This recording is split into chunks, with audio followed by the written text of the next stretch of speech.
क्या आप जानते हैं कि दुनिया की सबसे लंबी पर्वत श्रृंखला जमीन पर नहीं बल्कि समुद्र के नीचे है? और ये कोई छोटी मोटी पहाड़ी नहीं बल्कि 70,000 किलोमीटर लंबी एक विशाल श्रृंखला है जो पूरी पृथ्वी के चारों ओर फैली है। आज हम इसी अनदेखी दुनिया की गहराई में उतरने वाले हैं। बिल्कुल। हम अक्सर समुद्र की सतह को देखते हैं, लहरों को, लेकिन उसके नीचे क्या है इसकी कल्पना कम ही लोग करते हैं। ज्यादातर लोगों को लगता है कि ये बस एक सपाट रेतीला मैदान होगा, लेकिन असलियत किसी साइंस फिक्शन फिल्म से कम नहीं है। वहां जमीन से भी ऊंचे पहाड़, मीलों तक फैले मैदान और इतनी गहरी खाइयां हैं कि उनमें पूरा माउंट एवरेस्ट समा जाए। तो आज की हमारी पड़ताल का विषय है ओशन बॉटम टोपोग्राफी, यानी समुद्र की तलहटी का नक्शा। दिए गई स्रोतों के आधार पर हम एक सफर पर निकलेंगे। हम किनारे के उथले पानी से शुरू करके पृथ्वी के सबसे गहरे बिंदु तक पहुंचेंगे और इस सफर में हम 4 मुख्य पड़ावों से गुजरेंगे। महाद्वीपों का डूबा हुआ किनारा, गहरे समुद्र के मैदान, पानी के नीचे की विशाल पर्वत श्रृंखला और अंत में वो सबसे गहरी खाइयां। और इस पड़ताल का मकसद सिर्फ ये जानना नहीं है कि वहां क्या है, बल्कि ये समझना है कि ये सब बना कैसे, कौन सी ताकतें हैं जो समुद्र के नीचे इस पूरी दुनिया को लगातार बना और बिगाड़ रही हैं। चलिए शुरू करते हैं। ठीक है, तो इस सफर की शुरुआत करते हैं सबसे जाने पहचाने इलाके से, जो असल में उतना सीधा साधा है नहीं जितना लगता है। हम सब जानते हैं कि महाद्वीपों के चारों ओर एक उथला समुद्री इलाका होता है जिसे कॉन्टिनेंटल शेल्फ या महाद्वीपीय मग्न तट कहते हैं। लेकिन जो बात चौंकाती है वो ये है कि ये शांत दिखने वाला इलाका असल में दुनिया का सबसे बड़ा जियोपॉलिटिकल और इकोनॉमिक अखाड़ा है। आपने इसे बिल्कुल सही तरीके से रखा है। अखाड़ा शब्द यहाँ एकदम फिट बैठता है। इसे ऐसे समझिए, ये महाद्वीप का ही वो हिस्सा है जो किसी वजह से पानी के नीचे रह गया है। ये बहुत गहरा नहीं होता, मुश्किल से 200 मीटर, और इसकी ढलान भी इतनी कम होती है कि पता ही नहीं चलता है। लेकिन क्योंकि यहाँ सूरज की रोशनी पहुँचती है, यहाँ प्लैंकटन पनपते हैं जो समुद्री फूड चेन का आधार हैं, और जहाँ प्लैंकटन वहाँ मछलियाँ। इसीलिए दुनिया के 90% से ज्यादा मछली पकड़ने के केंद्र इन्हीं शेल्फ्स पर हैं। और बात सिर्फ मछली तक ही सीमित नहीं है। नोट्स बताते हैं कि यहाँ तेल और गैस के विशाल भंडार भी हैं। यूरोप का नॉर्थ सी शेल्फ इसका क्लासिक उदाहरण है। ये शांत सा दिखने वाला पानी का विस्तार असल में देशों की अर्थव्यवस्था और ऊर्जा सुरक्षा की चाबी है। बिल्कुल, यही वजह है कि देशों के बीच एक्सक्लूसिव इकोनॉमिक जोन को लेकर इतने विवाद होते हैं। हर कोई समुद्री रियल एस्टेट पर अपना दावा चाहता है, और यह कोई छोटा मोटा इलाका नहीं है। हमारे नोट्स में जिक्र है कि आर्कटिक महासागर में साइबेरिया के पास का शेल्फ 1500 किलोमीटर चौड़ा है। आप कल्पना कर सकती हैं कि उसके नीचे कितने संसाधन छिपे होंगे। तो ये तो हुआ पहला कदम, जैसे हम समुद्र तट से पानी में उतर रहे हैं। लेकिन एक बिंदु आता है जहां जमीन अचानक पैरों के नीचे से खिसक जाती है। उसे कॉन्टिनेंटल स्लोप या महाद्वीपीय ढाल कहते हैं। क्या ये महाद्वीप का असली अंत है? हाँ, एक तरह से कह सकते हैं। यह वो चट्टान है जहां महाद्वीपीय परत, जो हल्के ग्रेनाइट से बनी है, खत्म होती है और भारी बेसाल्टिक समुद्री परत शुरू होती है। यहाँ ढलान अचानक 1 डिग्री से बढ़कर 4-5 डिग्री हो जाती है और गहराई 200 मीटर से सीधे 3000 मीटर तक पहुंच जाती है। यह एक विशाल पानी के नीचे की खाई की दीवार जैसा है। और मुझे ये पढ़कर बहुत हैरानी हुई कि इन ढलानों पर जमीन की तरह ही गहरी घाटियां होती हैं, जिन्हें सबमरीन कैनियन कहते हैं। कि ये भी नदियों से बनती हैं? ये एक बहुत दिलचस्प सवाल है और इस पर वैज्ञानिकों में बहस भी चलती है। कुछ का मानना है कि ये उन प्राचीन नदियों के रास्ते हैं जो तब बनी थी जब समुद्र का स्तर नीचे था। दूसरे मानते हैं कि ये पानी के नीचे होने वाले भूस्खलन, जिसे टर्बिडिटी करंट कहते हैं, से कटकर बनती हैं। हडसन कैनियन, जो न्यूयॉर्क के पास अटलांटिक में है, इसका एक बेहतरीन उदाहरण है। ठीक है, तो हम इस ढलान से नीचे उतर गए। अब हम कहाँ हैं? नोट्स में कॉन्टिनेंटल राइज या महाद्वीपीय उभार का जिक्र है। अब आप उस ढलान के तल पे पहुंच गए हैं। कल्पना कीजिए कि उस ढलान से हजारों सालों से मिट्टी, रेत और मलबा वो फिसलकर नीचे जमा हो रहा है। उसी मलबे के ढेर ने एक हल्का सौम्य ढलान बना दिया है, जिसे कॉन्टिनेंटल राइज कहते हैं। ये गहरे समुद्र के मैदानों और महाद्वीपीय सीमा के बीच का एक ट्रांजिशन जोन है। ये असल में महाद्वीप से बहाकर लाई गई मिट्टी का आखिरी ढेर है। इसके बाद असली गहरा समुद्र शुरू होता है, मीलों तक फैला हुआ सपाट अंधेरा मैदान। इसे एबिसल प्लेन्स या गहन सागरीय मैदान कहा गया है। ये सुनकर ये खालीपन का एहसास होता है। ये समुद्र के तल का लगभग 40% हिस्सा है, लेकिन यहाँ होता क्या है? आपका एहसास बिल्कुल सही है। ये पृथ्वी पर सबसे सपाट और सबसे बड़े मैदानों में से है। 4000 से 6000 मीटर की गहराई में, जहां सूरज की रोशनी का एक कण भी नहीं पहुंचता। लेकिन इनके सपाट होने का एक राज है। असल में इनके नीचे की बेसाल्टिक परत उतनी ही उबड़-खाबड़ है जितनी जमीन पर होती है। तो फिर ये इतने सपाट क्यों दिखते हैं? अवसाधन के कारण, यानी सेडिमेंटेशन। करोड़ों सालों से महाद्वीपों से बहकर आई महीन मिट्टी और समुद्र में मरने वाले सूक्ष्म जीवों के अवशेषों की एक मोटी परत यहाँ बिछती रही है। इस समुद्री बर्फ की परत ने नीचे के सारे गड्ढों और पहाड़ियों को ढक दिया है, ठीक वैसे ही जैसे ताज़ी बर्फबारी किसी उबड़-खाबड़ जमीन को एक सपाट चादर में बदल देती है। उत्तरी अटलांटिक का सोहम मैदान इसका एक आदर्श उदाहरण है। लेकिन इन सपाट मैदानों के बीच में भी कुछ असाधारण चीजें हैं। नोट्स में सी माउंट्स का जिक्र है। ये क्या है? पानी के नीचे के पहाड़। सिर्फ पहाड़ नहीं, विशाल ज्वालामुखी पर्वत। कल्पना कीजिए कि समुद्र के तल पर एक ज्वालामुखी फटता है और लावा जमा होकर एक पहाड़ बनाता है जो हजारों मीटर ऊंचा उठता है, लेकिन फिर भी समुद्र की सतह तक नहीं पहुंच पाता। यही सी माउंट है। प्रशांत महासागर तो ऐसे हजारों पर्वतों से भरा पड़ा है, जैसे एम्परर सी माउंट चेन। ये पानी के नीचे के द्वीप हैं जो कभी सतह तक नहीं पहुंच पाए। और फिर एक और शब्द है, गोयॉट। ये सी माउंट से अलग कैसे है? ये एक सी माउंट की ही अगली कहानी है। मान लीजिए एक सी माउंट बढ़ते बढ़ते समुद्र की सतह के ऊपर एक द्वीप बन गया। अब लहरें और मौसम उसके शिखर को काट काट कर सपाट कर देंगे। फिर टेक्टोनिक प्लेट की हलचल के कारण वो धीरे धीरे वापस समुद्र में डूब जाता है। तो जो बचता है वो एक सपाट चोटी वाला डूबा हुआ पर्वत होता है। इसी को गोयॉट कहते हैं। ये एक तरह से एक असफल द्वीप की कहानी है। तो ये समतल मैदान और बीच बीच में छुपे हुए पर्वत, ऐसा लगता है जैसे समुद्र के नीचे सब कुछ बहुत शांत और धीमा है। लेकिन हमारे नोट्स एक बिल्कुल अलग कहानी बताते हैं। इस शांति के बीच एक बहुत बड़ी हलचल भी है ना? बिल्कुल। अब हम उस जगह आ रहे हैं जहां पृथ्वी की नई त्वचा बनती है। यही है मिड ओशनिक रिज या मध्य महासागरीय कटक। ये वो 70,000 किलोमीटर लंबी पर्वत श्रृंखला है जिसका जिक्र आपने शुरू में किया था। ये कोई साधारण पर्वत नहीं है, बल्कि ये पृथ्वी की टेक्टोनिक प्लेटों के बीच की एक दरार है। एक मिनट, ये सुनने में बहुत बड़ा दावा लगता है। क्या हम वाकई ये कह रहे हैं कि समुद्र का पूरा तल एक विशाल दरार के दोनों ओर से बन रहा है? इसे चलाने वाली ऊर्जा कहाँ से आती है? ये प्लेट टेक्टोनिक्स का दिल है। ये उन जगहों पर बनती हैं जहां दो प्लेटें एक दूसरे से दूर जा रही होती हैं, जिसे डाइवर्जेंट बाउंड्री कहते हैं। जैसे ही प्लेटें खिंचती हैं, नीचे मैंटल से गर्म मैग्मा ऊपर आता है और उस खाली जगह को भर देता है। ये मैग्मा ठंडा होकर नई समुद्री परत यानी नई चट्टान बनाता है। इस प्रक्रिया को सी फ्लोर स्प्रेडिंग कहते हैं। ये एक विशाल फैक्ट्री है जो लगातार नई जमीन बना रही है। मतलब ये पृथ्वी की सिलाई की तरह है, एक विशाल टांका जो पूरे ग्रह पे लगा हुआ है और जहां से लगातार नया कपड़ा यानी नई जमीन बाहर निकल रही है। और जहां इतनी भूवैज्ञानिक हलचल हो, वहां भूकंप और ज्वालामुखी तो आम बात होगी। एकदम सही। ये पृथ्वी पर सबसे ज्यादा ज्वालामुखीय रूप से सक्रिय क्षेत्र है। इसके शिखर पर एक रिफ्ट वैली यानी दरार घाटी भी होती है, जहां ये प्रक्रिया सबसे तेजी से होती है। मिड अटलांटिक रिज, जो अटलांटिक महासागर के बीच में एस आकार में फैला है, इसका सबसे प्रसिद्ध उदाहरण है।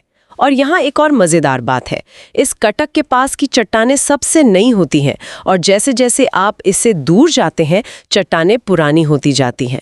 ये इस बात का सीधा सबूत है कि समुद्र का तल एक कन्वेयर बेल्ट की तरह काम कर रहा है। यहाँ एक तार्किक सवाल उठता है, अगर पृथ्वी लगातार नई जमीन बना रही है तो ग्रह का आकार बढ़ क्यों नहीं रहा? मतलब अगर कहीं कुछ बन रहा है तो कहीं कुछ नष्ट भी हो रहा होगा। बिल्कुल, आपने मुद्दे की बात पकड़ ली और ये हमें हमारे सफर के आखिरी और सबसे गहरे पड़ाव पर ले जाता है। ओशियानिक ट्रेंच या महासागरीय गर्त। ये वो जगह है जहां पुरानी समुद्री परत नष्ट होती है। तो ये कैसे बनती हैं? ये उन जगहों पर बनती हैं जहां दो टेक्टोनिक प्लेट्स टकराती हैं। इसे कन्वर्जेंट बाउंड्री कहते हैं। जब एक भारी घनी महासागरीय प्लेट एक हल्की महाद्वीपीय प्लेट से टकराती है तो भारी वाली प्लेट हल्की वाली के नीचे धंस जाती है। इस प्रक्रिया को सबडक्शन कहते हैं। इसे ऐसे समझे कि दो कन्वेयर बेल्ट आमने सामने आ गए।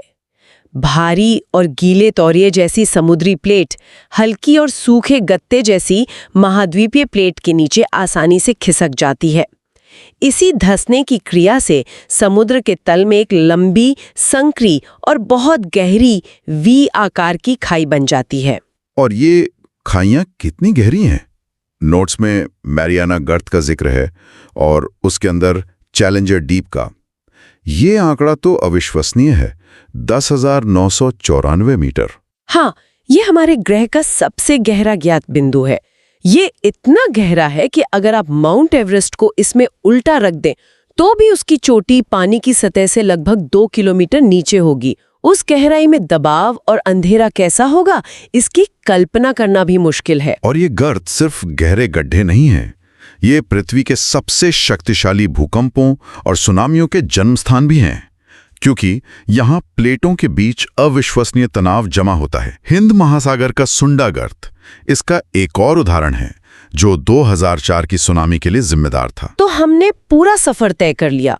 उथले मग्न तट से शुरू होके ढलान से नीचे उतरकर सपाट मैदानों को पार करके नई जमीन बनाती पर्वत श्रृंखला को देखकर हम अंत में पृथ्वी के सबसे गहरे बिंदु पर पहुंच गए। अगर हम इन सबको एक साथ देखें तो क्या हम कह सकते हैं कि इन सभी आकृतियों को बनाने के पीछे कुछ मुख्य ताकतें ही काम कर रही हैं? बिल्कुल। अगर हम पूरी तस्वीर को देखें तो इसे 4 मुख्य प्रक्रियाओं में बांट सकते हैं।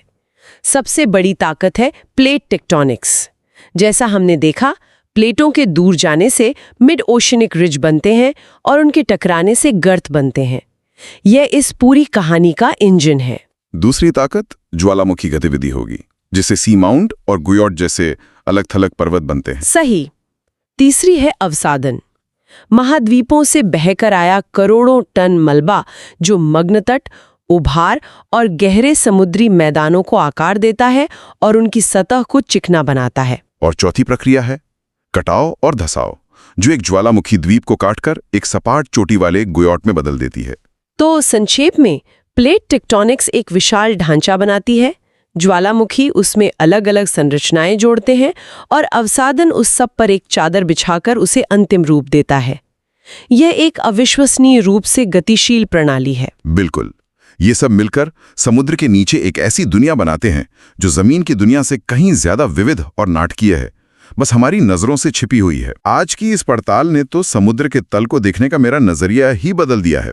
ये कोई शांत मृत जगह नहीं है, बल्कि एक जीवित सांस लेती हुई प्रणाली है जहां पृथ्वी का निर्माण और विनाश लगातार चल रहा है। पर यहाँ एक आखिरी विचार छोड़ना चाहूंगी जो इस पूरी कहानी को और भी दिलचस्प बना देता है। हमें महाद्वीपों पर अरबों साल पुरानी चट्टानें मिलती हैं, लेकिन समुद्र का पूरा तल भूवैज्ञानिक रूप से बहुत नया है। सबसे पुरानी समुद्री चट्टान भी मुश्किल से 20 करोड़ साल पुरानी है। ऐसा क्यों? क्योंकि ये मिड ओशनिक रिज पर लगातार बन रहा है और ओशनिक ट्रेंच में जाकर लगातार नष्ट हो रहा है। ये एक विशाल रिसाइकलिंग सिस्टम है। एकदम सही। और यह हमें याद दिलाता है कि पृथ्वी एक स्थिर चट्टान का गोला नहीं, बल्कि एक जीवित और लगातार बदलने वाला ग्रह है। जो नक्शा हमने आज देखा वो हमेशा ऐसा नहीं था और हमेशा ऐसा नहीं रहेगा। ये सोचने पर मजबूर करता है कि आज से लाखों साल बाद समुद्र का तल कैसा दिखेगा, कौन से नए महाद्वीप बनेंगे, कौन से महासागर बंद हो जाएंगे और इस गहरी अंधेरी दुनिया में अभी कौन से नए भूवैज्ञानिक रहस्य उजागर होने का इंतजार कर रहे हैं। आज हम समुद्र की गहराइयों में उतरने वाले हैं। बात करेंगे उन विशाल अदृश्य नदियों की जो हमारे महासागरों के अंदर बहती हैं, और साथ ही एक ऐसी अजीबोगरीब घटना की जिसमें हवा एक दिशा में बहती है और पानी उसके 90 डिग्री के कोण पर मुड़कर बहने लगता है। बिल्कुल, सुनने में अजीब लगता है ना? हाँ, ये तो भौतिकी के उन नियमों में से है जो पहली बार में तो यकीन करने लायक नहीं लगते। सही बात है। हमारे पास जो स्रोत हैं वे सिविल सेवा परीक्षा यानी यूपीएससी की तैयारी के लिए बनाए गए बेहतरीन नोट्स हैं।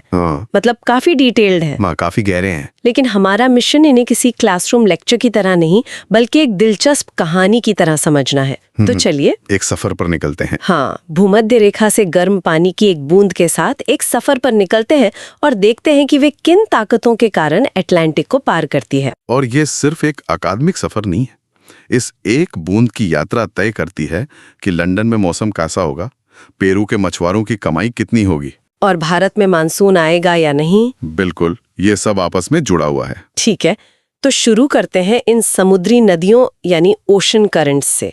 स्रोत कहते हैं कि ये दो तरह की होती हैं, गर्म और ठंडी। ये तो काफी सीधा लगता है। हाँ, सतह पर तो ये बहुत सीधा है। गर्म धाराएं मतलब जो इक्वेटर की गर्मी है उसे ध्रुवों की ओर ले जाती हैं, और ठंडी धाराएं ध्रुवों की ठंडक को भूमध्य रेखा की ओर लाती हैं।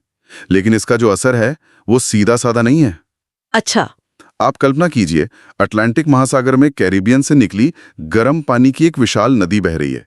ये है गल्फ स्ट्रीम। हाँ, सुना है इसका नाम। ये इतनी गर्मी लेकर चलती है कि लंदन और पेरिस को न्यूयॉर्क की तरह जमने से बचाती है, जबकि ये शहर लगभग एक ही लैटिट्यूड पर हैं। ये यूरोप का एक तरह से छुपा हुआ हीटर है। वाओ, मतलब बिना गल्फ स्ट्रीम के पश्चिमी यूरोप बहुत ज्यादा ठंडा होता। बहुत ज्यादा। और ठंडी धाराओं का क्या, वो इसका ठीक उल्टा करती हैं। जैसे पेरू के तट पर बहने वाली हम्बोल्ट धारा, ये अंटार्कटिका से ठंडा पानी लाती है, जिससे तट ठंडा और शुष्क रहता है। अच्छा। और इसी वजह से वहां दुनिया का सबसे सूखा रेगिस्तान अटाकामा डेजर्ट है। तो एक तरफ गर्म धारा जीवन दे रही है, तो दूसरी तरफ ठंडी धारा रेगिस्तान बना रही है। ये तो कमाल का विरोधाभास है। तो इन विशाल नदियों को चलाता कौन है? जाहिर है हवा एक बड़ा कारण होगी। हवा, बिल्कुल। खासकर सतही धाराओं के लिए हवा ही सबसे बड़ा इंजन है। ट्रेड विंड्स और वेस्टर्लीज लगातार समुद्र की सतह को एक ही दिशा में धकेलती रहती हैं। लेकिन यहाँ एक पहेली है। अगर आप तट पर खड़े होकर देखें तो पानी ठीक उस दिशा में नहीं बहता जिस दिशा में हवा बह रही है। हाँ, ये थोड़ा अजीब है। क्यों? घर्षण तो पानी को सीधे अपने साथ ही खींचना चाहेगा ना। यहीं पर कहानी में एक नया किरदार आता है, कोरियोलिस बल। कोरियोलिस बल? हाँ, ये कोई असली ताकत नहीं है बल्कि हमारी पृथ्वी के घूमने का एक नतीजा है। अच्छा, इसे थोड़ा आसान भाषा में समझाइए। इसे ऐसे समझिए, जैसे आप एक घूमते हुए झूले मेरी गो राउंड पर बैठे हैं और किसी को सीधी गेंद फेंकने की कोशिश कर रहे हैं। ठीक है। आपके लिए गेंद सीधी जाएगी, लेकिन बाहर खड़े व्यक्ति को वो मुड़ती हुई दिखेगी, है ना? हाँ, सही बात है। पृथ्वी भी एक विशाल घूमता हुआ झूला है और पानी वही गेंद है। अच्छा, तो पृथ्वी के घूमने की वजह से पानी सीधा नहीं बह पाता, तो ये किस तरफ मुड़ता है? उत्तरी गोलार्ध में ये हमेशा अपनी दाईं ओर मुड़ता है और दक्षिणी गोलार्ध में अपनी बाईं ओर। ओके। और इसी एक छोटे से नियम की वजह से महासागरों में पानी एक जगह रुका नहीं रहता, बल्कि विशाल भंवरों में घूमने लगता है। ये भंवर इतने बड़े होते हैं कि उनमें पूरे पूरे देश समा जाएं। भूगोल की भाषा में इन्हें गायर कहते हैं। और इसका मतलब ये भी हुआ कि अगर कोई नाविक सिर्फ हवा की दिशा के भरोसे अपनी नाव चला रहा है तो वो अपनी मंजिल से मीलों दूर पहुंच सकता है। बिल्कुल। और ये गायर सिर्फ पानी ही नहीं घुमाते, दुर्भाग्य से ये हमारे फेंके हुए कचरे के लिए भी एक ट्रैप बन जाते हैं। ओह, जैसे great Pacific garbage patch. Exactly. वो इन्हीं गायर्स में से एक के केंद्र में फंसा हुआ प्लास्टिक का एक विशाल द्वीप है। ये कोरियोलिस बल का एक बहुत ही दुखद लेकिन वास्तविक परिणाम है। ये तो डरावना है।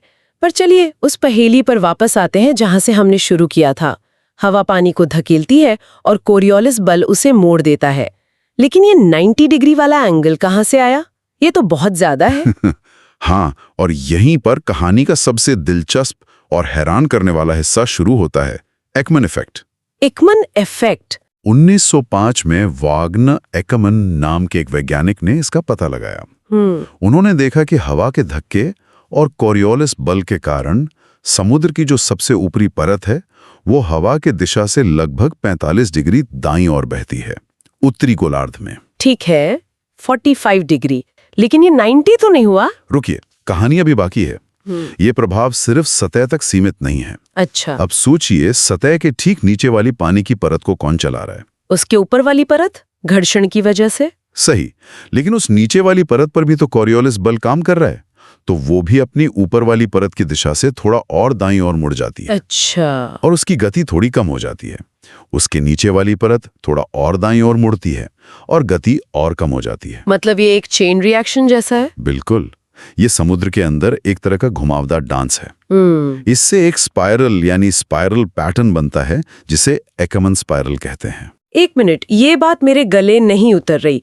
मतलब जैसे जैसे हम गहरे जाते हैं, पानी की दिशा बदलती जाती है, और स्रोत में लिखा है कि 100-150 मीटर की गहराई पर पानी सतह की उल्टी दिशा में भी बह सकता है। हाँ, ये बिल्कुल संभव है और यही होता है। ये कैसे? लेकिन सबसे चौंकाने वाली बात अब आती है, जब हम इन सभी परतों की अलग अलग दिशाओं और गतियों का औसत निकालते हैं, यानी पानी का कुल बहाव किस तरफ हो रहा है, तो वो दिशा हवा की मूल दिशा से ठीक 90 डिग्री दाईं ओर होती है। क्या? इसे कहते हैं एकमन ट्रांसपोर्ट। मतलब अगर हवा उत्तर की ओर बह रही है तो पूरा पानी औसतन पूरब की ओर जाएगा। हाँ, ये तो सहज ज्ञान के बिल्कुल खिलाफ है। बिल्कुल, और इसीलिए ये इतना आकर्षक है। ये प्रकृति के उन रहस्यों में से एक है जो सतह पर दिखाई नहीं देता, लेकिन इसका व्यवहारिक महत्व बहुत बहुत बड़ा है। वो कैसे? इसी से अपवेलिंग की घटना जुड़ी है। अपवेलिंग? हाँ। मतलब नीचे से पानी का ऊपर आना। एग्जैक्टली। पेरू या कैलिफोर्निया जैसे तटों पर हवा तट के समानांतर बहती है। एकमन ट्रांसपोर्ट के कारण सतही गर्म पानी तट से 90 डिग्री पर यानी खुले समुद्र की ओर धकेल दिया जाता है। तो तट के पास जगह खाली हो जाती है। हाँ, और उस खाली जगह को भरने के लिए पानी कहाँ से आएगा? नीचे से। ठीक समझे। और समुद्र की गहराइयों से आने वाला ये पानी ठंडा और पोषक तत्वों जैसे नाइट्रेट और फॉस्फेट से भरपूर होता है, जो मछलियों के लिए खाना है। ये पोषक तत्व समुद्री शैवाल यानी फाइटोप्लैंक्टन के लिए खाद का काम करते हैं, जिन्हें छोटी मछलियां खाती हैं। सही। और उन छोटी मछलियों को बड़ी मछलियां, ये एक पूरी खाद्य श्रृंखला को जन्म देता है। यही कारण है कि दुनिया के ये छोटे से तटीय क्षेत्र जहां अपवेलिंग होती है, दुनिया के सबसे अमीर मछली पकड़ने वाले केंद्र हैं। तो एक अजीब सा भौतिकी का नियम सीधे तौर पर लाखों लोगों की रोजी रोटी से जुड़ा है। वाह, ये सच में एक आहा मोमेंट है। मतलब एकमन ट्रांसपोर्ट से अपवेलिंग, अपवेलिंग से पोषक तत्व, पोषक तत्वों से मछली, और मछली से अर्थव्यवस्था। जी, ये कनेक्शन अद्भुत है। हाँ, और जब ये सिस्टम गड़बड़ाता है तो पूरी दुनिया पर असर पड़ता है। अल्नीनो? बिल्कुल, अल्नीनो के दौरान यही होता है। ट्रेड विंड्स कमजोर पड़ जाती हैं, एकमन ट्रांसपोर्ट रुक जाता है, अपवेलिंग बंद हो जाती है, और पेरू का पूरा मछली उद्योग ढह जाता है। और इसका असर सिर्फ वहीं तक नहीं रहता। सतह पर जो कुछ हो रहा है वो तो बहुत ही जटिल और आकर्षक है, लेकिन आपने शुरू में कहा था कि ये तो बस ट्रेलर है। असली कहानी तो समुद्र की गहराइयों में चल रही है। बिल्कुल, अभी तक हमने जिनकी बात की वे सब हवा से चलने वाली तेज सतही धाराएं हैं, लेकिन समुद्र की गहराइयों में एक और परिसंचरण प्रणाली काम कर रही है, बहुत धीमी, विशाल और शक्तिशाली। इसे कहते हैं थर्मोहेलाइन सर्कुलेशन। थर्मोहेलाइन सर्कुलेशन या फिर ग्लोबल कन्वेयर बेल्ट। हाँ, आसान भाषा में global conveyor belt. Conveyor belt, ये कैसा नाम है? क्योंकि ये ठीक एक कन्वेयर बेल्ट की तरह काम करती है। पूरी दुनिया के महासागरों में गर्मी और पोषक तत्वों को ले जाती है, लेकिन इसे हवा नहीं चलाती। तो फिर कौन चलाता है? इसे चलाते हैं पानी का तापमान यानी थर्मो और उसका खारापन यानी हेराइन। ये दोनों मिलकर पानी का घनत्व या उसका भारीपन तय करते हैं। अच्छा, तो ये कन्वेयर बेल्ट चलती कैसे है? इसकी शुरुआत होती है ध्रुवीय क्षेत्रों में, जैसे उत्तरी अटलांटिक में। जब वहां पानी ठंडा होता है और बर्फ जमने के कारण और भी ज्यादा खारा हो जाता है, तो वो बहुत भारी हो जाता है और डूब जाता है। हाँ, और समुद्र की तलहटी में डूब जाता है। ये डूबा हुआ ठंडा घना पानी फिर धीरे धीरे, बहुत धीरे धीरे भूमध्य रेखा की ओर बहना शुरू करता है। कितना धीरे? ये इतनी धीमी प्रक्रिया है कि इस कन्वेयर बेल्ट का एक चक्कर पूरा होने में लगभग 1000 साल लग जाते हैं। 1000 साल? ये तो कल्पना करना भी मुश्किल है। मतलब आज जो पानी उत्तरी अटलांटिक में डूब रहा है, वो शायद तब सतह पर वापस आएगा जब हमारी कई पीढ़ियां बीत चुकी होंगी। हाँ, और यही धीमी गति वाली कन्वेयर बेल्ट हमारे ग्रह के क्लाइमेट की असली बॉस है। ये चुपचाप दुनिया भर में गर्मी का पुनर्वितरण करती है, गहरे समुद्र तक ऑक्सीजन पहुंचाती है, और हमारे ग्रह को रहने लायक बनाती है। तो आज की चर्चा को अगर समेटें तो कुछ बातें मेरे दिमाग में अटक गई हैं। पहला, कोरियोलिस बल जो पृथ्वी के घूमने के कारण पानी को मोड़ता है। दूसरा, एकमन ट्रांसपोर्ट का जादू जहां पानी का कुल बहाव हवा से 90 डिग्री पर होता है जो अपवेलिंग को जन्म देता है। और दुनिया की सबसे बड़ी फिशरीज को। बिल्कुल। तीसरा, गल्फ स्ट्रीम जैसी गर्म धाराएं जो यूरोप के लिए एक विशाल हीटर का काम करती हैं। और चौथा, ये धीमी गति वाली ग्लोबल कन्वेयर बेल्ट जो 1000 साल में अपना चक्कर पूरा करती है। बहुत बढ़िया सारांश है। और अंत में एक विचार। हमने बात की कि ग्लोबल कन्वेयर बेल्ट ध्रुवों पर ठंडे और खारे पानी के डूबने से शुरू होती है ना? हाँ। स्रोत ये भी बताता है कि ये प्रक्रिया गहरे समुद्र को ऑक्सीजन देने के लिए भी जरूरी है। ठीक है। तो सोचने वाली बात यह है कि जलवायु परिवर्तन और ध्रुवीय बर्फ के पिघलने से क्या हो रहा है? ग्लेशियरों से भारी मात्रा में ताजा मीठा पानी समुद्र में मिल रहा है। तो वो पानी को कम खारा बना रहा है और कम घना भी। तो सवाल यह है कि अगर ये पानी उतना भारी नहीं होगा कि डूब सके तो क्या होगा? इस 1000 साल लंबी कन्वेयर बेल्ट का क्या होगा अगर उसका इंजन ही बंद हो जाए? हमारे ग्रह की इस छिपी हुई जीवन रेखा के लिए इसके दीर्घकालिक परिणाम क्या हो सकते हैं? कभी सोचा है कि प्रशांत महासागर में, मतलब हजारों किलोमीटर दूर, पानी का तापमान थोड़ा सा बदलने से भारत में सूखा क्यों पड़ जाता है? या ऑस्ट्रेलिया के जंगलों में आग क्यों लग जाती है? सुनने में बड़ा अजीब लगता है ना? हाँ, जैसे कोई फिल्म की कहानी हो, लेकिन यह हकीकत है। और इस कहानी के कह सकते हैं 2 मुख्य किरदार हैं, एल नीनो और ला नीना। ये सिर्फ मौसम के नाम नहीं है, बल्कि एक बहुत बड़े एक प्राकृतिक नाटक का हिस्सा है जिसे वैज्ञानिक ईएसओ चक्र कहते हैं। ईएसओ चक्र? हाँ। आज हमारे पास जो स्रोत है वो इसी पहेली के टुकड़ों को जोड़ते हैं। हम ये समझने की कोशिश करेंगे कि समुद्र और हवा का ये खेल कैसे काम करता है और क्यों पेरू के एक मछुआरे से लेकर भारत के किसान तक सबकी जिंदगी इससे जुड़ी हुई है। ठीक है, तो इस नाटक को समझने के लिए हमें पहले ये जानना होगा कि जब कोई ड्रामा नहीं चल रहा होता, मतलब जब सब कुछ नॉर्मल होता है, तब सीन कैसा दिखता है? प्रशांत महासागर में सामान्य दिनों में क्या होता है? ये सबसे जरूरी सवाल है, क्योंकि एल नीनो और ला नीना को समझने के लिए हमें पहले बेसलाइन पता होनी चाहिए। तो कल्पना कीजिए प्रशांत महासागर की, दुनिया का सबसे बड़ा महासागर। भूमध्य रेखा के पास लगातार शक्तिशाली हवाएं चलती हैं, जिन्हें ट्रेड विंड्स कहते हैं। बिल्कुल, व्यापारिक पवनें। ये हमेशा पूर्व से पश्चिम की ओर बहती हैं, यानी दक्षिण अमेरिका से एशिया और ऑस्ट्रेलिया की तरफ। और मैं अंदाजा लगा सकता हूँ कि ये हवाएं सिर्फ हवाएं नहीं है, ये अपने साथ कुछ और भी ले जाती होंगी। सही पकड़ा आपने। ये हवाएं एक विशाल पंखे की तरह काम करती हैं जो समुद्र की सतह के गर्म पानी को अपने साथ पश्चिम की ओर धकेलती है। इसे ऐसे समझिए कि आप एक बड़े टब में पानी के एक सिरे पर लगातार फूंक मार रहे हैं, तो सारा गर्म पानी दूसरे सिरे पे जमा हो जाएगा। हाँ बिल्कुल। तो इसका मतलब है कि इंडोनेशिया और ऑस्ट्रेलिया के पास का जो समुद्री इलाका है वो हमेशा गर्म पानी का एक बड़ा पूल बना रहता है। अच्छा। और ये कोई छोटा मोटा पूल नहीं होता। यहाँ पानी का तापमान कभी-कभी 29-30 डिग्री सेल्सियस तक पहुंच जाता है। ये गर्म पानी भाप बनकर उड़ता है, बादल बनाता है और इस पूरे क्षेत्र में जमकर बारिश होती है। इसीलिए तो इंडोनेशिया और उत्तरी ऑस्ट्रेलिया में घने वर्षावन है। ठीक है, ये तो भी पश्चिम की बात। अब कहानी के दूसरे सिरे पर, यानी पूर्वी प्रशांत में, पेरू और इक्वाडोर के तट पर क्या होता है? वहां जब सारा गर्म पानी पश्चिम चला गया तो वहां तो एक तरह से खाली जगह बन गई होगी। हाँ। प्रकृति को खालीपन पसंद नहीं। जैसे ही गर्म पानी पश्चिम की ओर खिसकता है, पेरू के तट पर उसकी जगह लेने के लिए समुद्र की गहराइयों से ठंडा पानी ऊपर आता है। अच्छा, इसी प्रक्रिया को अपवेलिंग कहते हैं, है ना? एकदम सही। और ये पानी सिर्फ ठंडा नहीं होता, ये पोषक तत्वों का खजाना होता है, जैसे प्लैंकटन और दूसरे सूक्ष्म जीव। ओह, तो इसीलिए वहां इतनी मछलियां होती हैं। मैंने सुना है पेरू का मछली उद्योग बहुत बड़ा है। था और सामान्य सालों में होता है। ये ठंडा पोषक तत्वों से भरा पानी मछलियों के लिए एक दावत जैसा होता है। इसी वजह से ये दुनिया के सबसे अमीर मछली पकड़ने वाले क्षेत्रों में से एक है। तो संक्षेप में सामान्य स्थिति है पश्चिम में गर्म पानी और बारिश और पूर्व में ठंडा पानी और सूखा, एक संतुलित दुनिया। यहां तक सब ठीक है, लेकिन फिर एंट्री होती है एल नीनो की। ये इस पूरी तस्वीर को कैसे बिगाड़ देता है? एल नीनो के दौरान वो शक्तिशाली पंखा यानी व्यापारिक पवनें अचानक कमजोर पड़ जाती हैं। कभी-कभी तो वे उल्टी दिशा में बहने लगती हैं। तो जो गर्म पानी पश्चिम में जमा था वो वापस अपनी जगह पर यानी पूर्व की ओर बहने लगेगा। बिल्कुल। और ये बहाव कोई छोटी मोटी लहर नहीं होती, ये गर्म पानी का एक विशाल महासागर है जो अब धीरे धीरे पूर्व की ओर पेरू के तट की तरफ बढ़ने लगता है।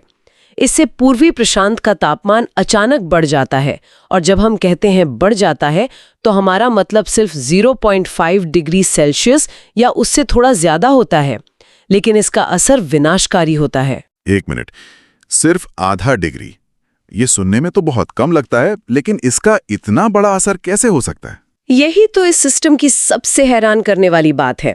वो आधा डिग्री का बदलाव पेरू के तट पर अपवेलिंग की प्रक्रिया को पूरी तरह से बंद कर देता है।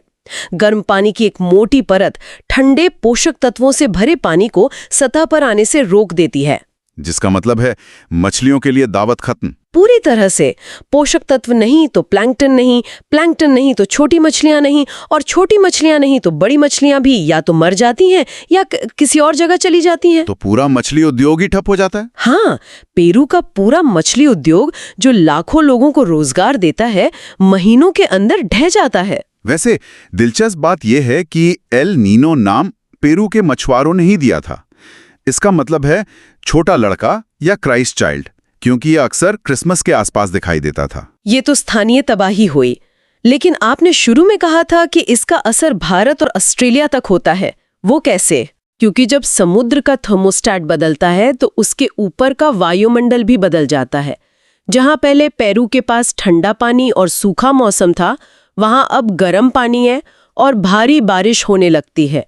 बाढ़ और भूस्खलन आम हो जाते हैं। और पश्चिम में जहां बारिश होती थी, वहां ठीक उल्टा होता है। जहां इंडोनेशिया और ऑस्ट्रेलिया में पहले जमकर बारिश होती थी, वहां अब भयानक सूखा पड़ने लगता है। वायुमंडल का पूरा सर्कुलेशन पैटर्न, जिसे हम वॉकर सर्कुलेशन कहते हैं, वो गड़बड़ा जाता है और इसका असर एक लहर की तरह पूरी दुनिया में फैलता है। हमारे स्रोतों में 1997-98 के एल नीनो का जिक्र है, जिसे शताब्दी का एल नीनो कहा गया था। वो कितना बुरा था? वो एक बहुत बड़ा उदाहरण है। उस एक घटना ने दुनिया भर में लगभग 23,000 लोगों की जान ली और अनुमान के मुताबिक $45 बिलियन का नुकसान किया। ऑस्ट्रेलिया और इंडोनेशिया में रिकॉर्ड तोड़ सूखा पड़ा और जंगलों में भीषण आग लगी। लेकिन हर चीज का एक दूसरा पहलू भी होता है। हाँ, बिल्कुल। उसी घटना में कैलिफोर्निया, जो सालों से सूखे की मार झेल रहा था, वहां इतनी बारिश हुई कि सूखे से राहत मिल गई। तो ये दिखाता है कि एक ही घटना किसी के लिए अभिशाप तो किसी के लिए वरदान हो सकती है। वाह, ये तो प्रकृति का एक बहुत ही जटिल और शक्तिशाली रूप है। तो अगर एल नीनो गर्म चरण है तो ला नीना क्या है? क्या ये बस इसका उल्टा है? हाँ, आप इसे ऐसे समझ सकते हैं। ला नीना में जो व्यापारिक पवनें एल नीनो में कमजोर पड़ गई थीं, वे अब सामान्य से भी ज्यादा ताकतवर हो जाती हैं। अच्छा। वे और भी ज्यादा गर्म पानी को पश्चिम की ओर धकेलती हैं। तो इंडोनेशिया के पास वो जो गर्म पानी का पूल था, वो और भी गहरा और गर्म हो जाता होगा? बिल्कुल। और पेरू के तट पर अपवेलिंग की प्रक्रिया एक तरह से ओवरड्राइव में चली जाती है। बहुत ज्यादा ठंडा पानी सतह पर आता है, जिससे पूर्वी प्रशांत का पानी सामान्य से भी ज्यादा ठंडा हो जाता है। और इसके वैश्विक प्रभाव भी एल नीनो के लगभग उल्टे होते होंगे? हाँ, तो भारत के लिए इसका क्या मतलब है? मजबूत मॉनसून। सही। भारत के लिए ला नीना आमतौर पर अच्छी खबर लेकर आता है। मॉनसून सामान्य से ज्यादा मजबूत होता है, जिससे खेती के लिए भरपूर पानी मिलता है। लेकिन ऑस्ट्रेलिया और दक्षिण पूर्व एशिया में इसका मतलब होता है भयानक बाढ़ और ज्यादा चक्रवात। वहीं पेरू और चिली को सूखे का सामना करना पड़ता है। कोई हाल का उदाहरण है इसका? हाँ, हाल ही का उदाहरण देखें। 2020 से 2022 तक हमने लगातार 3 साल ला नीना देखा, जिसे ट्रिपल डिप ला नीना कहा गया। ये एक दुर्लभ घटना है। 3 साल लगातार? हाँ, और इसने दुनिया भर में मौसम के चरम पैटर्न दिखाए। पाकिस्तान में विनाशकारी बाढ़, हॉर्न ऑफ अफ्रीका में भयानक सूखा, ये सब उसी से जुड़े थे। ये सब अविश्वसनीय है। तो वैज्ञानिक इन विशाल बदलावों पर नजर कैसे रखते हैं? क्या इसे मापने का कोई पैमाना है? हमारे स्रोतों में सदर्न ऑसिलेशन इंडेक्स या SOI का जिक्र है। हाँ, और ये एक बहुत ही सरल लेकिन प्रभावी तरीका है। वैज्ञानिकों ने देखा कि जब प्रशांत के एक सिरे पर कुछ होता है तो दूसरे सिरे पर उसका उल्टा होता है।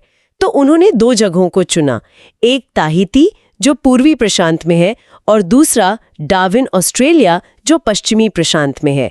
SOI बस इन दोनों जगहों के बीच हवा के दबाव के अंतर को मापता है। और ये दबाव का अंतर में क्या बताता है?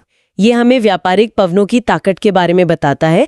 अगर ताहिती मतलब पूर्व में दबाव कम है और डार्विन मतलब पश्चिम में ज्यादा है, तो इसका मतलब है कि हवा पश्चिम से पूर्व की ओर बह रही है, यानी व्यापारिक पवनें कमजोर हैं। और ये एल नीनो की निशानी है। एकदम।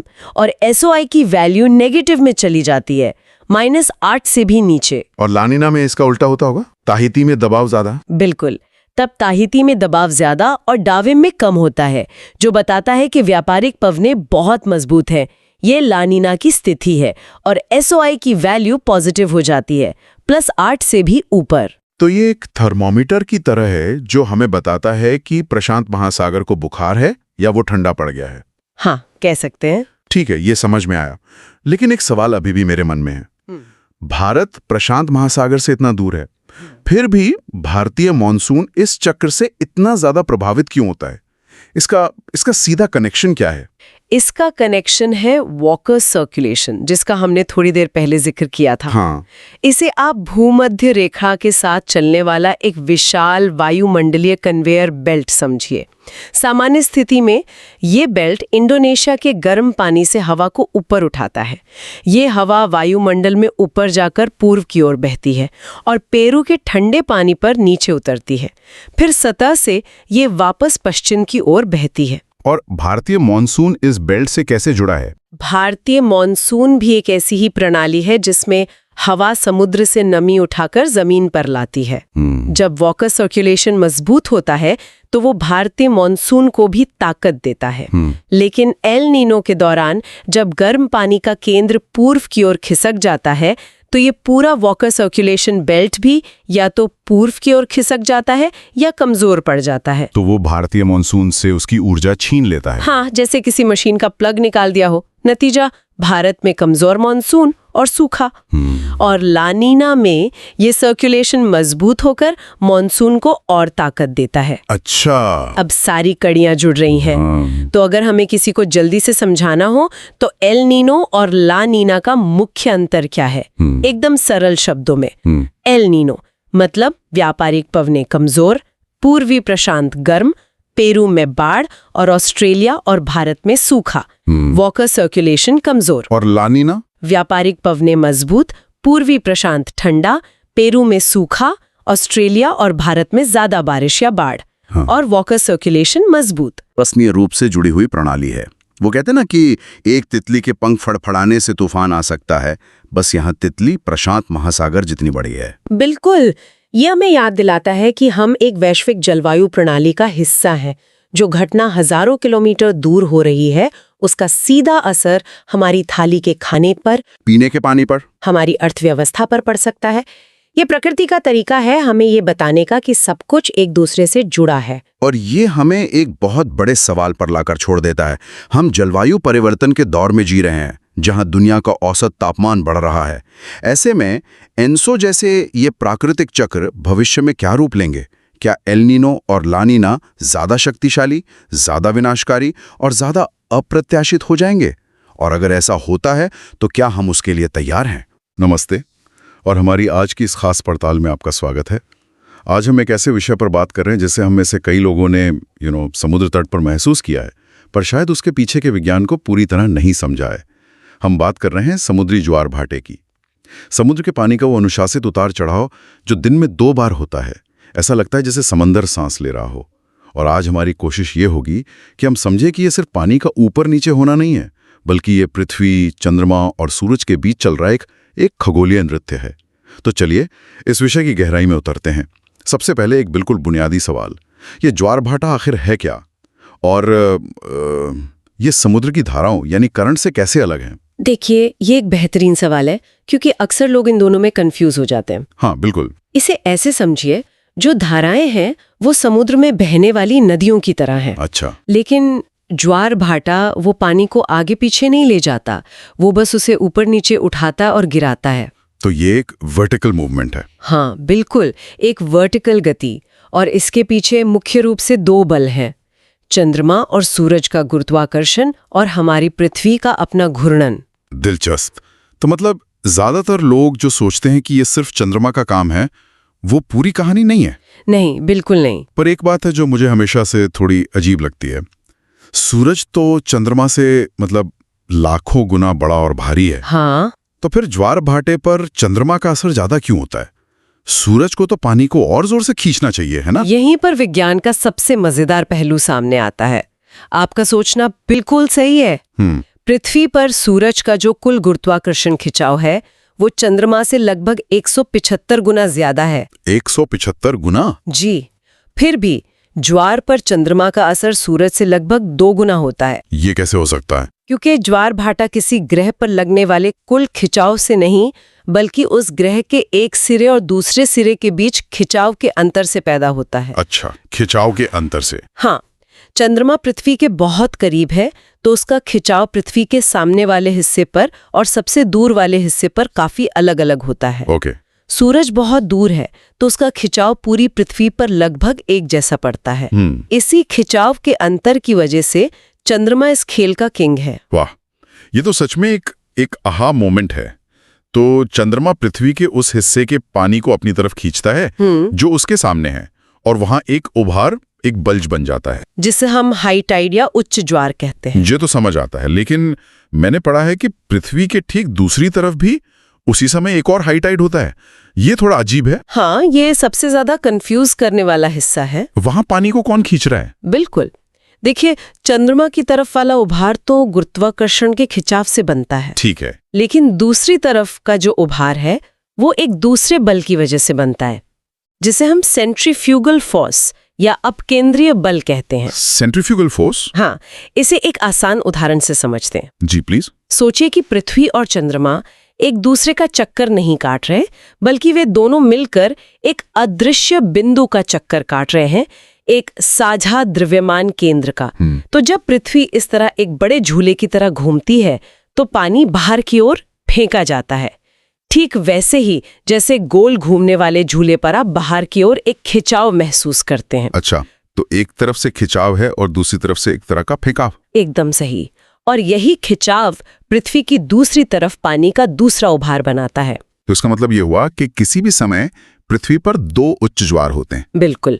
और जहां जहां ये 2 उभार होते हैं वहां उच्च ज्वार और उनके बीच के हिस्सों में निम्न ज्वार। चले, ये तो हुई ज्वार के बनने की बात। लेकिन मैंने अक्सर देखा है कि ज्वार का समय हर दिन थोड़ा बदल जाता है। मतलब अगर आज सुबह 8 बजे हाई टाइड है तो कल भी ठीक 8 बजे नहीं होगा। हाँ, ये हमारी घड़ी के हिसाब से नहीं चलता। क्यों? क्योंकि ज्वार भाटा पृथ्वी की घड़ी से नहीं बल्कि चंद्रमा की घड़ी से चलता है। हम 24 घंटे में अपना एक चक्कर पूरा करते हैं। जी। लेकिन इन 24 घंटों में चंद्रमा भी तो अपनी कक्षा में आगे बढ़ जाता है ना, लगभग 13 डिग्री। अच्छा, तो पृथ्वी को उस नए पॉइंट तक पहुंचने के लिए थोड़ा और घूमना पड़ता है, उसे कैचअप करना पड़ता है। बिल्कुल। और इस कैचअप में पृथ्वी को लगभग 50 मिनट अतिरिक्त लग जाते हैं। 50 मिनट? हाँ, इसीलिए एक ज्वारी दिवस 24 घंटे का नहीं बल्कि 24 घंटे और 50 मिनट का होता है। ओके, अब समझ आया। इसीलिए 2 लगातार हाई टाइड्स के बीच लगभग 12 घंटे और 25 मिनट का फासला होता है। एकदम सही। चलिए अब एक और दिलचस्प चीज पर आते हैं। वृहत ज्वार यानी स्प्रिंग टाइड और लघु ज्वार यानी नीप टाइड। स्प्रिंग टाइड का नाम सुनकर लगता है जैसे इसका वसंत के मौसम से कोई लेना देना हो। ऐसा है क्या? नहीं, बिल्कुल नहीं। ये नाम पुराने अंग्रेजी शब्द स्प्रिंगन से आया है, जिसका मतलब होता है उछलना या कूदना। उछलना? हाँ, और ये ज्वार वाकई में उछलते हैं। ये तब होता है जब पृथ्वी, चंद्रमा और सूरज तीनों एक सीधी रेखा में आ जाते हैं। पूर्णिमा और अमावस्या पर? जी बिल्कुल, पूर्णिमा और अमावस्या के दिन। इस स्थिति को सिजीगी कहते हैं। सिजीगी? हाँ, इसे ऐसे समझिए कि गुरुत्वाकर्षण की रस्साकशी के खेल में सूरज और चंद्रमा एक ही टीम में आ गए हैं। तो दोनों की ताकत जुड़ जाती है? बिल्कुल, और नतीजा होता है बहुत ऊंचे हाई टाइड और बहुत नीचे लो टाइड।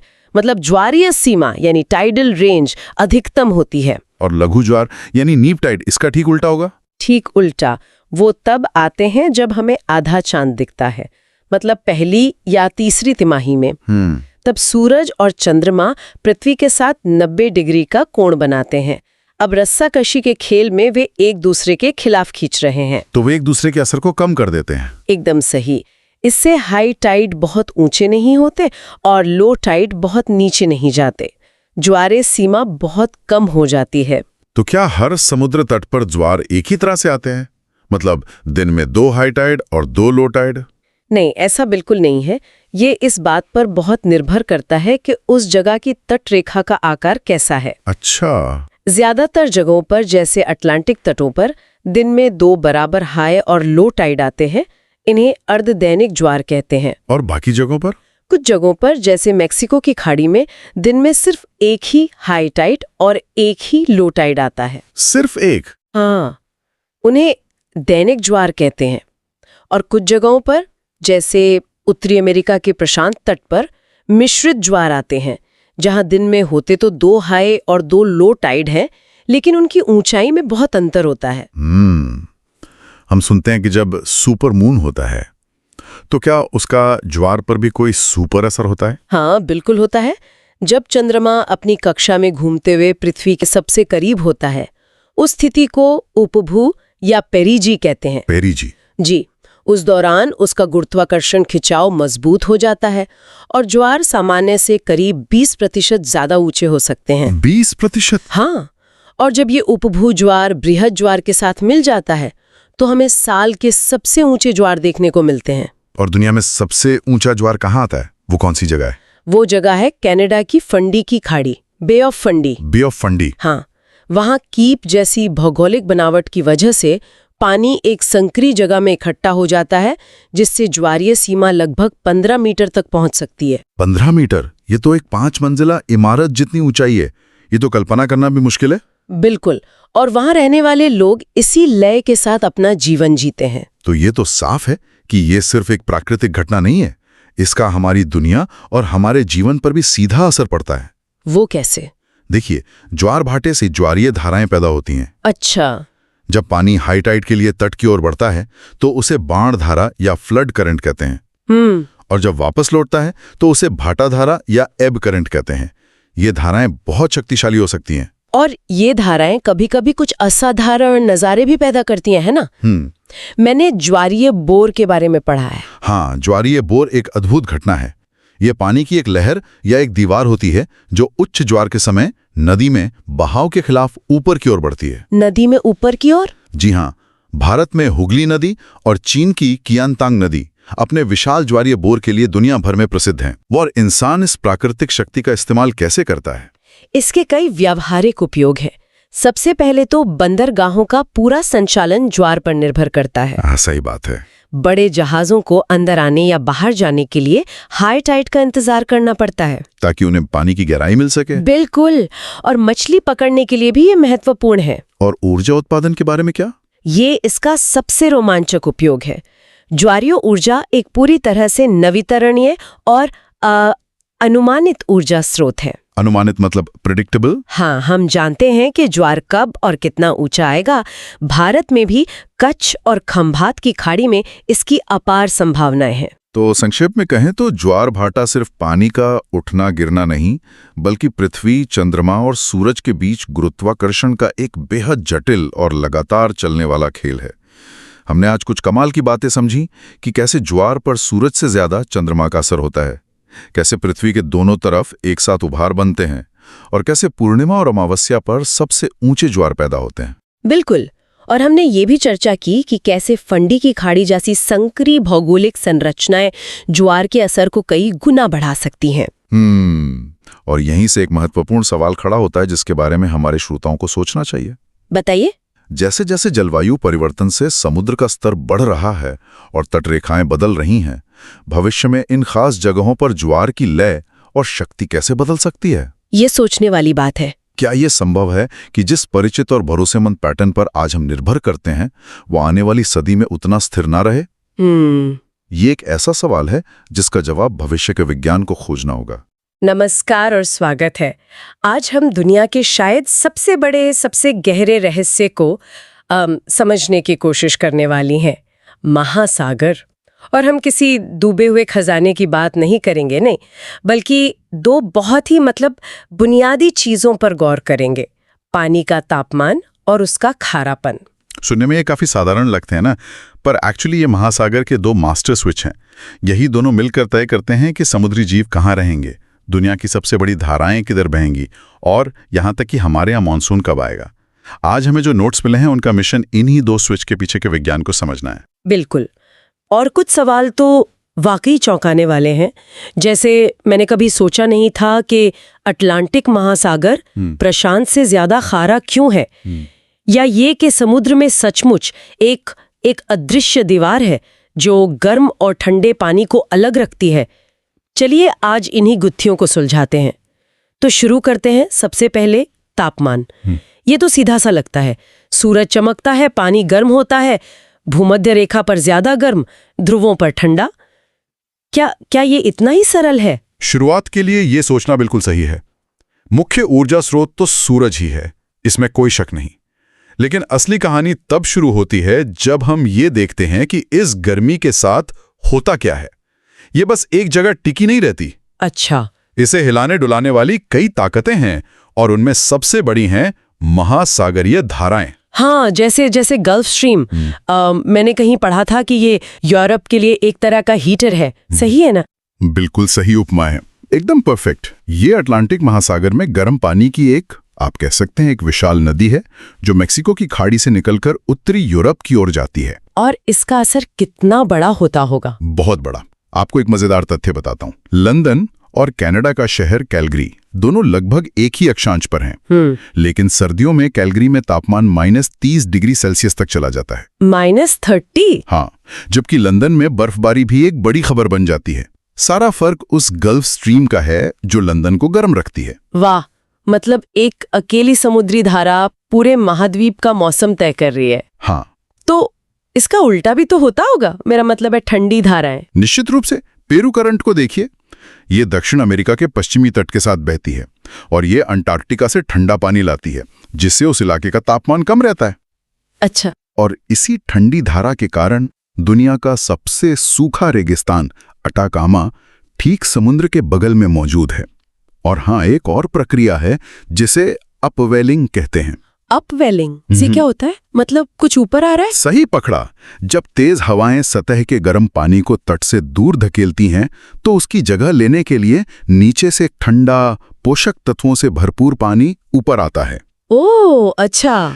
और ये इलाके मछुआरों के लिए किसी खजाने से कम नहीं होते, क्योंकि उन पोषक तत्वों के कारण वहां मछलियों का भंडार लग जाता है। ये तो हुई सतह की बात, पर मुझे हमेशा ये जानने की उत्सुकता रही है कि जब हम समुद्र में नीचे जाते हैं और नीचे, तो क्या होता है?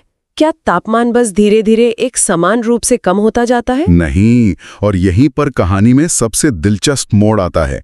ज्यादातर लोग यही सोचते हैं, पर असलियत कहीं ज्यादा नाटकीय है। देखिए, हम समुद्र को मोटे तौर पर 3 परतों में बांट सकते हैं। सबसे ऊपरी परत लगभग 200 मीटर तक, ये सतही परत है जिसमें हम तैरते हैं। हाँ, वही गर्म पानी। भूमध्य रेखा पर यह 25-30 डिग्री सेल्सियस तक हो सकती है। ठीक है, ये तो समझ आता है। फिर जैसे ही आप 200 मीटर से नीचे जाते हैं, आप एक अदृश्य सीमा को पार करते हैं। यहाँ तापमान अचानक और बहुत तेजी से गिरना शुरू होता है। अचानक?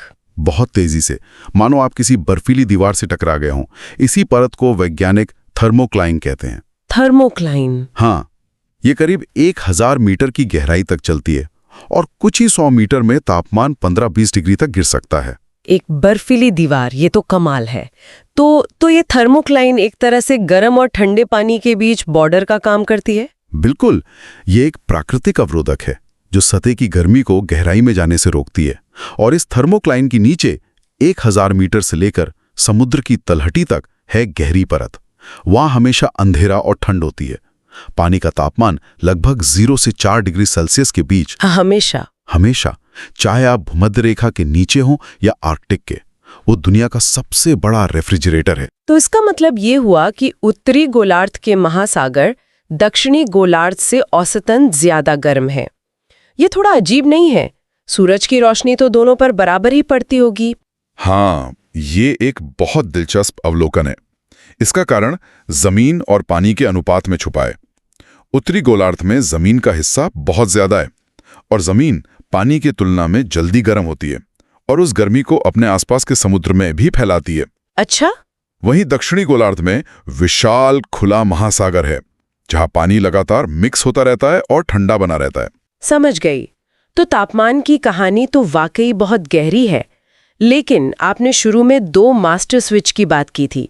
दूसरा स्विच है खारापन। अब जब हम खारेपन की बात करते हैं तो इसका मतलब सिर्फ नमक तो नहीं होता होगा? सही पकड़ा। समुद्र का पानी सिर्फ सोडियम क्लोराइड यानी साधारण नमक का घोल नहीं है। इसमें मैग्नीशियम, सल्फेट, कैल्शियम जैसे दर्जनों अन्य लवण भी घुले होते हैं। औसतन हर 1000 ग्राम समुद्री पानी में लगभग 35 ग्राम घुले हुए लवण होते हैं, जिसे 35,000 लिखते हैं ना? बिल्कुल, 35 पार्ट्स पर 1000। और क्या ये हर जगह एक जैसा होता है? मात्रा बदलती रहती है, लेकिन यहीं पर समुद्र का एक सबसे खूबसूरत नियम सामने आता है, जिसे लॉ ऑफ कांस्टेंट प्रोपोर्शंस कहते हैं। इसका मतलब है कि आप दुनिया के किसी भी कोने से समुद्र का पानी ले आएं, उसमें नमक की कुल मात्रा भले ही कम या ज्यादा हो, लेकिन उसमें घुले हुए अलग अलग लवणों का अनुपात हमेशा हमेशा एक जैसा ही रहेगा। ये तो सच में हैरान करने वाली बात है। अच्छा, तो फिर कौन सी चीजें हैं जो पानी को कहीं ज्यादा खारा और कहीं कम खारा बना देती हैं? एक मिनट, अगर गर्मी से पानी भाप बनता है और नमक पीछे छूट जाता है, तो इसका मतलब भूमध्य रेखा पर, जहां सबसे ज्यादा गर्मी होती है, पानी सबसे ज्यादा खारा होना चाहिए। ये एक बहुत ही लॉजिक सवाल है, और यही वो पहेली है जिसे ज्यादातर लोग समझ नहीं पाते। आपका तर्क बिल्कुल सही है। वाष्पीकरण यानी इवेपोरेशन खारेपन को बढ़ाता है। जैसे लाल सागर या पारस की खाड़ी में, वहां पानी बहुत तेजी से भाप बनता है, तो वहां खारापन ज्यादा होगा। हाँ, वहां का खारापन 40% से भी ज्यादा है, जो औसत से काफी ज्यादा है। तो फिर भूमध्य रेखा पर ऐसा क्यों नहीं होता? क्योंकि वहां समीकरण का दूसरा हिस्सा भी मौजूद है, भारी बारिश। भूमध्य रेखा पर जितनी तेजी से पानी भाप बनता है, उतनी ही भारी वर्षा भी होती है, जो समुद्र में ताजा पानी मिला देती है और ताजा पानी खारेपन को कम कर देता है। तो असल में दुनिया के सबसे खारे समुद्री क्षेत्र भूमध्य रेखा पर नहीं, बल्कि कर्क और मकर रेखा के पास, यानी 20-30 डिग्री अक्षांश पर पाए जाते हैं। इन इलाकों में वाष्पीकरण जबरदस्त होता है, लेकिन बारिश बहुत कम होती है। अच्छा, तो ये वाष्पीकरण और वर्षा के बीच का संतुलन है। और नदियां भी तो यही काम करती होंगी, समुद्र में ताजा पानी मिलाने का। बिल्कुल, जहां भी बड़ी नदियां समुद्र में मिलती हैं, वहां खारापन कम हो जाता है। इसका सबसे अच्छा उदाहरण हमारे पड़ोस में ही है। बंगाल की खाड़ी में गंगा और ब्रह्मपुत्र जैसी विशाल नदियां गिरती हैं, इसलिए उसका पानी अरब सागर की तुलना में काफी कम खारा है। दिलचस्प है। और अगर आप चरम उदाहरण देखना चाहते हैं तो बाल्टिक सागर को देखिए, उसका खारापन 10% से भी कम है। कुछ जगहों पर तो पानी लगभग पीने लायक मीठा लगता है। और एक प्रक्रिया और है जो खारापन बढ़ाती है, बर्फ का जमना। ये कैसे काम करता है? ये बहुत आकर्षक है।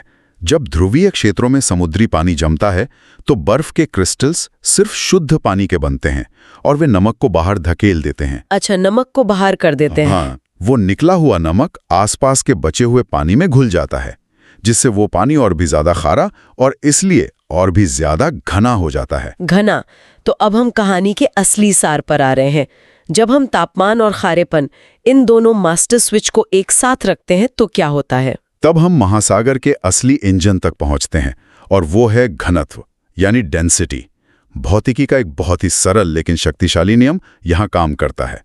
पानी जितना ठंडा होता है उतना ही घना होता है। ठीक है। और पानी जितना खारा होता है उतना ही घना होता है। तो इसका मतलब ये हुआ कि सबसे खारा पानी कौन सा होगा? वो जो सबसे ठंडा और सबसे खारा हो। एग्जैक्टली।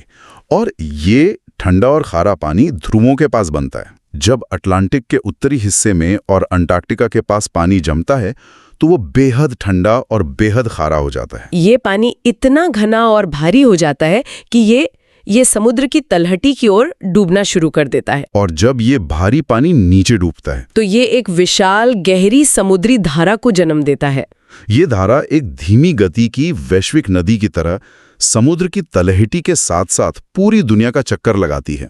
इसे वैज्ञानिक थर्मोहेलाइन सर्कुलेशन कहते हैं, लेकिन इसका लोकप्रिय नाम है oceanic conveyor belt. Oceanic conveyor belt. हाँ, ये कन्वेयर बेल्ट भूमध्य रेखा से गर्मी लेकर उसे ध्रुवों तक पहुंचाती है और ध्रुवों से ठंडा पानी वापस लाती है।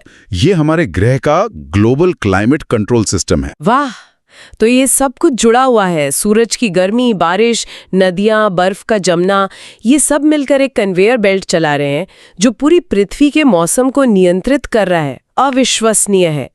तो इसका मतलब ये भी है कि खारेपन और तापमान का असर सिर्फ बड़े पैमाने पर ही नहीं बल्कि व्यवहारिक चीजों पर भी पड़ता होगा। हाँ बिल्कुल। पहली बात तो ये कि खारा पानी 0 डिग्री सेल्सियस से कम तापमान पर जमता है। इससे ध्रुवीय महासागर पूरी तरह से जमने से बच जाते हैं। दूसरी बात, समुद्री जीव वो एक खास तापमान और खारेपन की सीमा में ही रह सकते हैं।